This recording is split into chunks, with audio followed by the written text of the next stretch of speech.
Hello everyone and welcome back to the channel.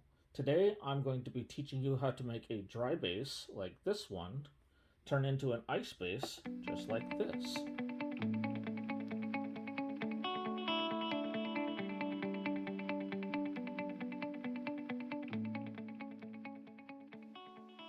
For our first step, we want to remove the model from the base if possible.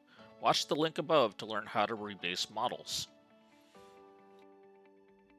For our second step, we want to use Gray Sear. For this, we are going to dry brush all over the base where you want to apply snow. Once the model has been thoroughly coated, now it's time to let it dry. Next up, we have Pilar Glacier Contrast Paint. This will give us an icy look when applied to the base. When using contrast, it's best to use the paint directly from the pot with a shade brush. The next paint is Ultra Gray. Dry brush this gently to give a light snow dusting effect. When dry brushing, it's best to do little circles so that you evenly distribute the dry paint from your brush. Alright, we're almost done. Next up is White Scar. Here you want to dry brush spots where you want to appear to have more snow. One tip when using White Scar is to randomly put it in small patches around the base. This gives your frost a more natural appearance. To give the base some more interest, I'm going to be adding some frozen tufts by the Army Painter.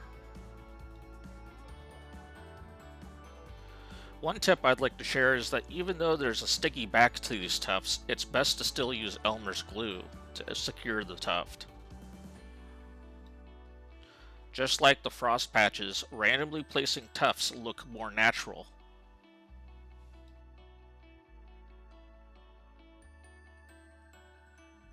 My last tip is to not go crazy with tufts. Since this is a frozen base, there won't be too much vegetation. And for my last tip, let the tufts dry before the next step. Alright, we're on our last paint, Valhallan Blizzard Technical. This will give the impression of deep or wind-blown snow effects around the base.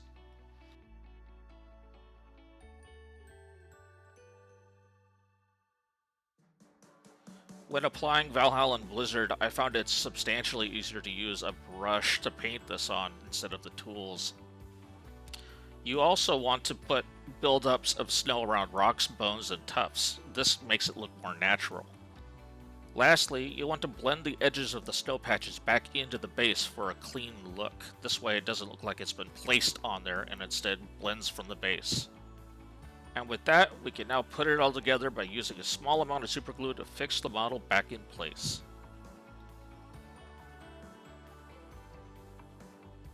And with the model glued back into place, the base is completed. I hope you found this video to be very useful and will give you some ideas for your own projects in the future. Thanks for watching, and stay subscribed for more in the future.